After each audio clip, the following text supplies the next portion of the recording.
আসসালামু আলাইকুম এইচএসসি 25 এর শিক্ষার্থীরা, তোমাদের বেশিরভাগের কলেজেই কিন্তু জানুয়ারি ফার্স্ট এবং সেকেন্ড উইকের মধ্যেই টেস্ট পরীক্ষা শুরু হবে।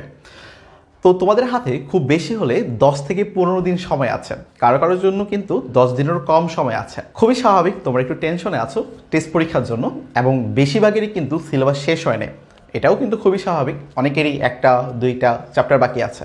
তো এই মুহূর্তে তোমাদের আসলে কি করণীয়? তোমাদের কি সিলেবাসটা শেষ করা প্রয়োজন, নাকি যেই অধ্যায়গুলো তুমি আগে শেষ করে ফেলেছো সেগুলো তোমার রিভিশন দেওয়া প্রয়োজন? দেখো, নতুন কোনো চ্যাপ্টার যদি এখন তুমি শুরু করো, তুমি কি ওটার বেসিক অনুশীলনী শেষ করা এগুলোর জন্য কি ইনাফ টাইম পাবা? খুব ভালো করে কি তুমি ওই নতুন অধ্যায়টা তুমি শেষ করতে পারবা? পারবা না আসলে। তো নতুন একটা অধ্যায় শুরু করলে তুমি ওই অধ্যায়টা খুব ভালো করে শেষ করতে পারছো না, এবং রিভিশন দেওয়ার জন্য কিন্তু তুমি আর ইনাফ টাইম পাচ্ছ না, কারণ তুমি অলরেডি সময়টা নষ্ট করে ফেলছো। এখন রিভিশন দেওয়াটা কেন ইম্পর্টেন্ট লক্ষ্য করে দেখো তো, তুমি অধ্যায়গুলোকে শেষ করেছো, কিন্তু ওই অধ্যায়গুলোকে রিভিশন দিয়েছো কয়বার? একটা মজার ব্যাপার হচ্ছে কি, যেটা আমাদের সাথে হতো এবং সবার সাথে এই ব্যাপারটা হয়, গণিতের কোনো একটা চ্যাপ্টার যদি আমরা শুরু করি, মনে করি ওই চ্যাপ্টারটা শুরু করছি, ওই চ্যাপ্টারটা আমার শেষ হয়ে গেল, এই চ্যাপ্টার শেষে যখন আমি আরেকটা চ্যাপ্টারে যাব, ওই চ্যাপ্টারে যখন আমি মাঝামাঝি আছি, তখন কি তোমার ফিল হয় না যে আগের চ্যাপ্টারে কী কী আমি পড়েছিলাম, বেসিকটা আসলে খুব ক্লিয়ার না, ধোঁয়াশা হয়ে গেছে, বা অনুশীলনী ম্যাথগুলো আসলে কীভাবে করেছিলাম সেগুলো আমার মনে নেই? এটা কিন্তু খুবই স্বাভাবিক।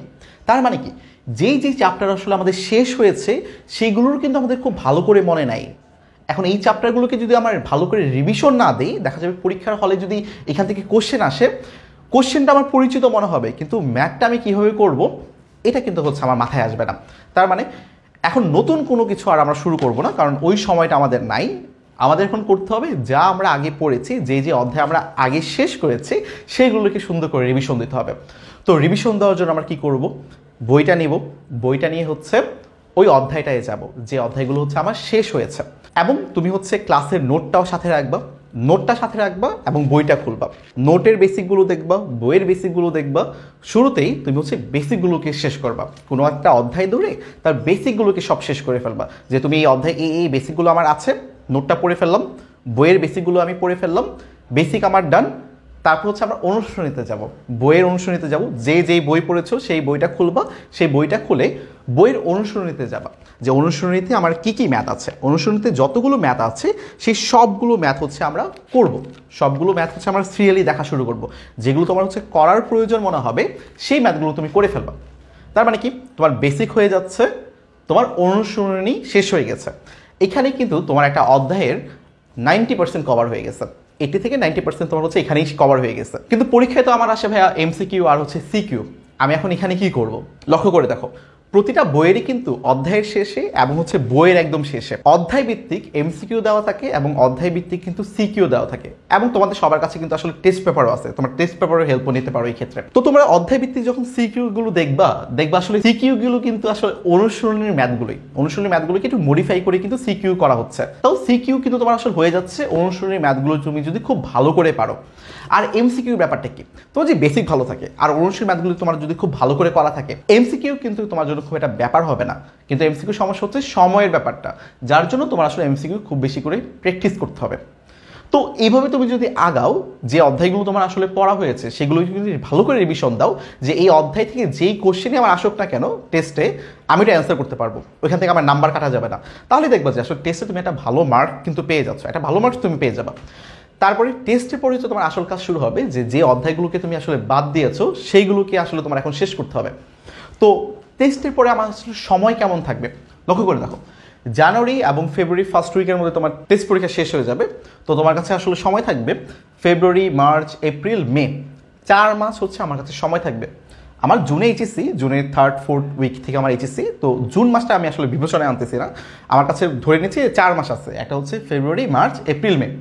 তো যেই অধ্যায়গুলো আমার বাকি আছে সেই অধ্যায়গুলো আমার টার্গেট থাকবে যে মার্চ মাসের মধ্যে আমি শেষ করব। এপ্রিলে গিয়ে আমি এমন একটা মানুষ হবো যার কিনা 100% সিলেবাস কমপ্লিট। তো ফেব্রুয়ারি মার্চ মাস থাকবে আমার ওই সময়টা যেখানে কিনা আমি আমার সিলেবাসটা কমপ্লিট করব, একদম যাই পারি না কেন আমার সিলেবাস কমপ্লিট করতে হবে।